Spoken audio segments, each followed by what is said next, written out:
360 IA, c'est 3 questions en 6 minutes autour de l'IA. Aujourd'hui, je reçois Michel Robert, professeur à l'université et à l'école d'ingénieurs Polytech de Montpellier, et également directeur du CINES, le Centre informatique national de l'enseignement supérieur qui abrite un des plus grands supercalculateurs au monde, Adastra, dédié à l'intelligence artificielle. Ma première question, justement Michel, comment fonctionne un supercalculateur? C'est ce qui fait aujourd'hui tourner les grandes intelligences artificielles. Qu'est-ce qu'il y a dedans? Un supercalculateur, il est composé de racks qui ont des lames, et dans chaque lame, on va trouver des nœuds et avec des partitions, soit CPU, soit GPU. En fait, ce sont des processeurs. Et ces processeurs, les questions posées d'ailleurs, qui sont résolues de manière empirique, par retour d'expérience, c'est comment distribuer du calcul, de la mémoire et des communications internes et externes entre ces processeurs. Et c'est toute la difficulté pour concevoir des machines qui sont passées de 5 millions d'instructions par seconde dans les années 80 à aujourd'hui, pour le calculateur Adastra, on est au-dessus de 50 pétaflops, c'est-à-dire 10 milliards de fois plus rapide. Et toute cette évolution, elle s'est faite effectivement en prenant les opportunités. Et à un moment donné, cette opportunité GPU, elle s'est présentée parce que c'était des composants pour les applications graphiques. Et il s'est avéré que, de toute façon, un des enjeux majeurs, c'est le parallélisme. Pour paralyser les calculs, c'était extrêmement efficace pour de l'IA, d'où les succès actuels de ces composants, puisqu'ils sont en pleine mutation avec des constructeurs bien connus comme NVIDIA, AMD ou Intel. Merci Michel. Deuxième question, tu nous parles de NVIDIA. Qu'est-ce qui explique aujourd'hui leur prédominance sur le marché des puces? On a pu voir leur capitalisation boursière exploser. À l'heure où on se parle, c'est la 3e plus grande capitalisation boursière, juste derrière Apple et Microsoft. Comment cela s'explique-t-il? NVIDIA a commencé par des processeurs graphiques qui ont eu beaucoup de succès sur les cartes graphiques et par exemple les applications pour les jeux vidéo. Et donc, ils se sont rendus incontournables dans la maîtrise de ces architectures. Alors, NVIDIA, c'est d'abord une entreprise qui est fabless, c'est-à-dire qui ne fabrique pas les composants. Ils sont fabriqués principalement à Taïwan, à TSMC, qui a la possibilité de fabriquer donc jusqu'à des échelles de 3 nanomètres les composants d'aujourd'hui, et c'est-à-dire avoir des densités d'intégration de l'ordre d'une centaine de milliards de transistors par puce. Donc ça veut dire beaucoup de processeurs. Quand on parle d'ailleurs de GPU, CPU, ce sont des cœurs, donc c'est-à-dire des fonctions qui sont intégrées dans ces puces de silicium. Et là, actuellement, ils sont leaders. Et à partir du moment où il y a un besoin tel sur les IA, tant mieux pour eux, sur leur capitalisation boursière. Mais ils sont pas seuls. Il y a AMD, qui a aussi des architectures extrêmement innovantes. Et on s'aperçoit, donc actuellement, d'ailleurs, il y a une lutte entre ces deux fabricants.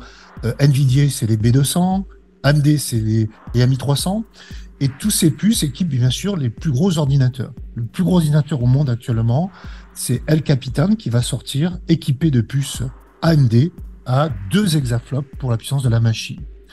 Mais ils sont pas seuls, NVIDIA, dans d'autres domaines. ARM, par exemple, est le champion des microcontrôleurs très faible consommation. On peut citer aussi en France Cortus. Donc, ces sociétés fabless font fabriquer et gagnent, je dirais, leurs résultats financiers avec tout ce qui est propriété intellectuelle dans l'usage de ces composants. Super Michel, 3e question.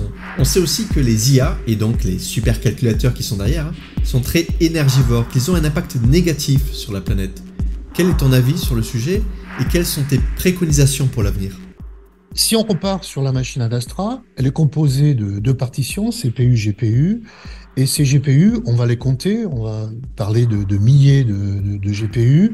Et ce qui va compter, c'est la mesure globale de la consommation d'un supercalculateur. Et un supercalculateur comme Adastra, c'est autour de, en maximum, 1,4 MW. Mais il est mutualisé à l'échelle de la France et au-delà. Donc la vraie question sur le numérique, responsable donc, c'est que tous ces calculs consomment beaucoup d'énergie, notamment pour l'apprentissage en IA. Donc là, la machine va être sollicitée à son maximum. Par contre, quand on fait des inférences, c'est-à-dire quand on va utiliser, par exemple, le LLM qui a été produit, eh bien, on va consommer beaucoup moins. Donc ça veut dire qu'il faut être très prudent dans ces mesures et en particulier, il faut être capable, pour un calcul donné, d'avoir bien sûr le résultat attendu, mais en même temps, le bilan énergétique et le bilan carbone. Et on travaille sur ces sujets au CINES en faisant ce retour aux utilisateurs pour essayer de les pousser à travailler à énergie minimum pour un calcul donné, pour des usages utiles. Mais il peut y avoir des usages futiles. Par exemple, le métavers, pour faire des jeux, c'est quand même beaucoup d'énergie consommée. La blockchain, avec des technologies d'aujourd'hui, mais ça évolue, consomme énormément d'énergie. Et en termes de conception de puces, d'architecture, c'est un peu mon domaine. Il n'y a pas, si vous voulez, d'équation. C'est très empirique, c'est-à-dire combien de processeurs, combien de mémoire, comment la distribuer, comment gérer les communications. Et ça, c'est un exercice qui se pratique par des retours d'expérience des fabricants. Et NVIDIA a fait plusieurs générations.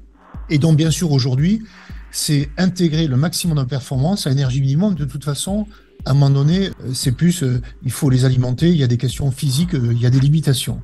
Parce que les technologies n'ont pas beaucoup évolué. C'est surtout les technologies CMOS qui consomment plus en fonction de la fréquence. C'est pour ça que vous voyez que les fréquences des processeurs n'augmentent plus actuellement. C'est une des raisons pour limiter donc leur consommation.